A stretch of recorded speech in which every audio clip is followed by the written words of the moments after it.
Welcome back.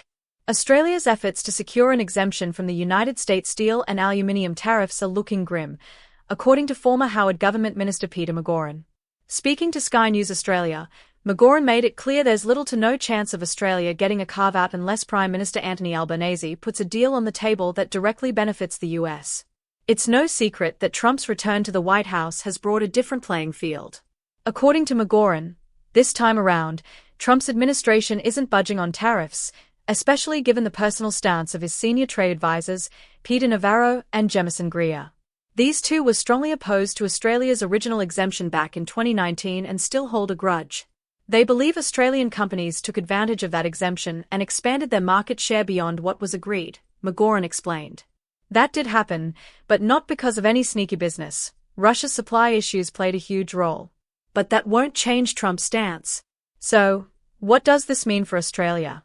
Well, unless Albanese plays his cards right and strikes a deal that brings financial benefits to the US, those tariffs will stay firmly in place.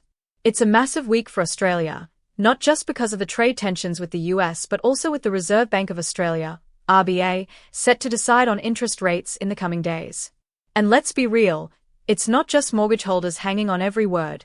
The entire country is watching closely. The chat quickly moved to opposition leader Peter Dutton's bold claim in the Daily Telegraph that he has no doubt the coalition will win the next election. Confidence is key in politics, but as McGauran pointed out, there's a fine line between optimism and overconfidence. You've always got to be pragmatic, McGauran said. If anything, I suspect that quote might have been taken slightly out of context. If you sound too sure, it can put off voters. And let's be real, it's going to be a tight race. Right now, the Albanese government holds power by just 2 seats. If they lose those, they are down to a minority government. And if Dutton wins more seats in the House of Representatives but can't form a majority, then it could all come down to the crossbenchers. In that scenario, crossbenchers may back Dutton, not in a formal coalition, but in guaranteeing supply. It's going to be fascinating to watch, McGauran said. Shifting back to Australia's struggle with US tariffs, McGauran didn't mince words. There's virtually no chance of getting a carve-out unless Albanese brings a solid deal to the table. Trump's stance is clear, and his senior trade advisors have long opposed Australia's exemption, he reiterated. They reckon we took advantage of it in 2019, and now they are determined to keep us locked out. McGauran also pointed out that Trump's not even giving preferential treatment to key US allies like India and Japan, despite strong diplomatic ties. The Prime Minister of Japan and the President of India, Drupadi Murmu, have both made their cases in Washington. India has even offered a deal, reducing tariffs, taking back undocumented Indian nationals from the US, and buying more American fighter jets. But Trump still hasn't budged, he explained. That puts Australia in an even tougher position. If major global players like India and Japan aren't getting any special treatment, the odds of Australia securing an exemption are slim to none, unless, of course, Albanese can make an irresistible offer.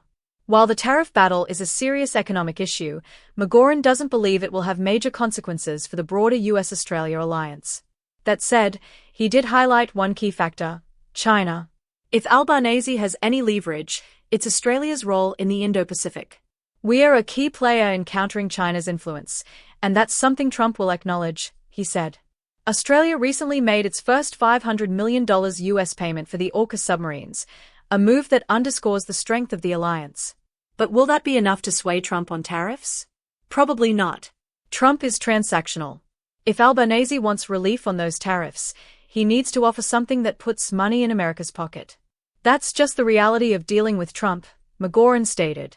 Switching gears to the economy, the upcoming RBA decision on interest rates has everyone talking.